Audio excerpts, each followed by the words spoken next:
What's going on, y'all? Joshua here, and today it is time for some news and reviews. First order of business is a big thank you to all of y'all for tagging along on my mountain biking journey. That is super cool. It's been great receiving all the support, interacting with y'all through the comments, so I greatly appreciate it. Thanks a lot. And remember, get out there and love thy neighbors. All right, why did I begin a mountain biking channel? Well, I started this because I've been alienated from my 3 children for over 8.5 years with zero communication. And I wanted to collect some videos of my mountain biking and put them on here for my children to view if they so wish, and maybe just get to know a small piece of who I am. It's been a very painful situation, and I truly pray that none of y'all ever have to face that. I was alienated from my biological father, and now I've been alienated from my children. And it is torturous on the soul. I'm grateful to know who all y'all is, and he leads me onto peaceful streams. That's all I can say. He's my tikva, my hope, my imuna, my faith rests in him alone. He's the only one that's brought me this far. So I know he'll see me through this alienation. If it truly wasn't for the parental alienation, I don't think I'd ever know who all y'all is. So yeah, I began this channel, and I'm grateful the Lord has provided the opportunity for it, to just somewhere for me to put my videos for my children to hopefully view someday. Like I said, just get to know a small piece of who I am. So, with that said, it's time for some news. News specifically about this 2022 Specialized Stump Jumper Evo Alloy S3 in a 27.5 build.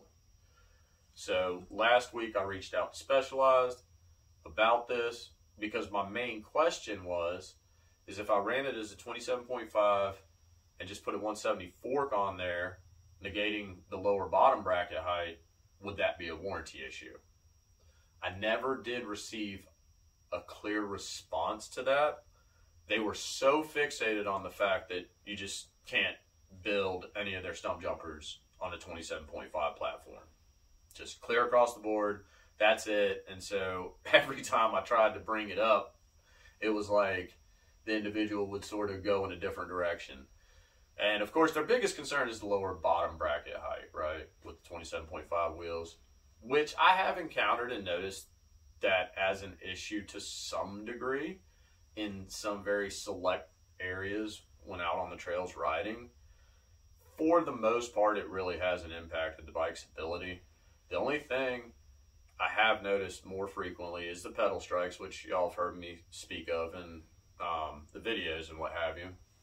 So yeah, I have had more of those frequently. However, on the backside of that, what it's taught me is how to pump more and pump effectively and actually use my lower body to drive down into the pedals, right? That is a whole new skill for me. So that has been a big benefit from having the 27.5 build. I'm not pedaling in certain sections where on other bikes I would. Now I'm not, and I'm learning how to pump more. So that's great. I've actually gained a skill. But the biggest concern is going to be warranty. So if there were an issue with a frame weld cracking or something like that, and Specialized knew I had it on 27.5 frame, the warranty could come into question, right? Now, let me tell you, when I unboxed this frame, this thing is a tank for real, and I have no concerns with it breaking or anything, actually. I think this bike is going to last me the rest of my days that I'm mountain biking. I did discuss trying to get a 170 fork on here to negate that lower bottom bracket height. They weren't having it. They just really couldn't get past the 27.5 wheels. So yes, down the road here in the near future, I will be either purchasing a set of 29ers or building a set of 29ers. I do have two 29 hoops and some spokes. It's just to build those, I would have to disassemble these wheels right here and reuse the hubs. And that would mean I'd be off the bike for a little bit. So maybe a wintertime project when it gets much colder in January. I don't know. Kind of just want to buy a set of wheels so I can have both sets of wheels to just see the differences, you know, firsthand. Now, there is also the discussion of going mullet because they do offer the linkage back here.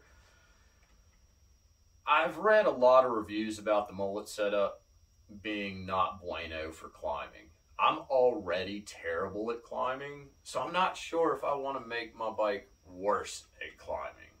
I don't know. But hey, that's maybe something that'll still happen just so I can see the characteristics of the bike, you know. Get a feel for how it is in the mullet setup. Who knows? Maybe I'll end up enjoying it. I don't know. Anyway, on that note of climbing though, biggest thing I need to do is just fix my drivetrain. I've got a 3246 setup, and I really need to get to a 3250 or 51. So that would require a new mech on the rear because I have a medium cage SLX, and the medium cage is only capable of going up to 48 teeth cassettes, I believe. So I'd have to get a new cassette, obviously, and a new mech. I don't know. I think wheels are obviously going to be a first priority concern when it comes to anything else on this right now. Time will tell. Now, it is time for some reviews. Imagine this. G-Form. Whoop. Well, knocked the bike over. Pro Rugged knee pads, right? Initially, I was extremely well pleased with them. And they function great. They fit nicely. Didn't really slip down too bad or anything like that. You know, slide out of place or what have you.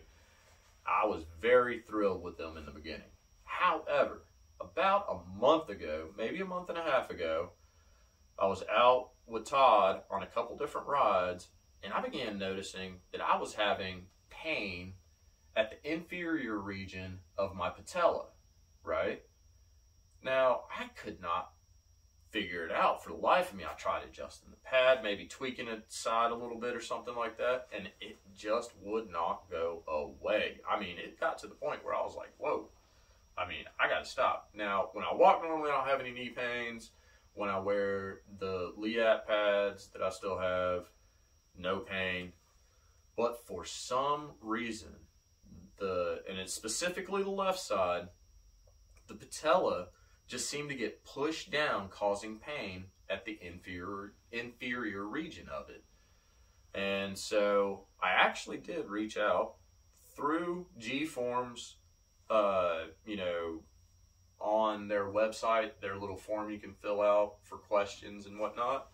I went through that whole process, filled that out, and it's been 2 weeks, and I have not heard a word back from them. Because I truly like the pads, and I really wanted to know if there was something that I was doing wrong, which obviously there's putting on knee pads. You don't put knee pads on wrong, right? You know, obviously I had left on left, right on right. I could not figure it out. So for now, I've actually gone back to the Liat knee pads. And these have just been sitting in the back room because haven't heard from G-Form, which is pretty disappointing, actually. Kind of sad about that. Anyway, that's it.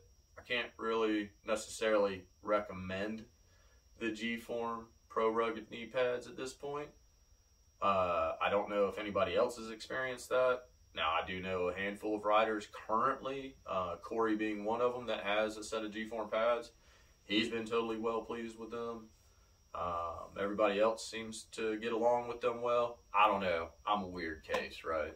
So, there you go. I give them a 3-star review. Yes, they did protect me in instances I needed protection. However, something got wonky over a few months of use. and the fitment wasn't correct, causing pain at my kneecap. So yeah, give them a 3-star. Now, last order of business, and it's a review on Truckerco. And here's another situation where nobody responded to my communications. So I went on eBay, ordered a set of Truckerco brake pads for the rear because I've been very well pleased with the set that I've been using up front, right? And, you know, they're fairly inexpensive. They last a decent while. So, throw them on the rear. Well, I order them for the rear. And they get here, and like a ding-dong, I ordered the wrong ones, right? So I go through eBay, and I send a message over to Truckerco, and it's like, hey, ordered the wrong pads. I think I need these pads. Can y'all confirm and just do an order swap for me? No response. You know, only like 2-3 days. And so went to the Truckerco website, pulled up the email, sent the email. Same thing basically that I'd stated in the eBay message, and no response. It's been like a week and a half now, borderline 2 weeks. Crickets.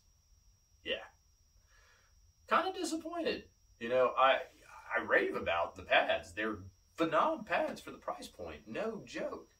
But not getting any communication on something that simple and reaching out in 2 different ways, you know, the email from their website as well as eBay, that's just very disappointing customer service for real.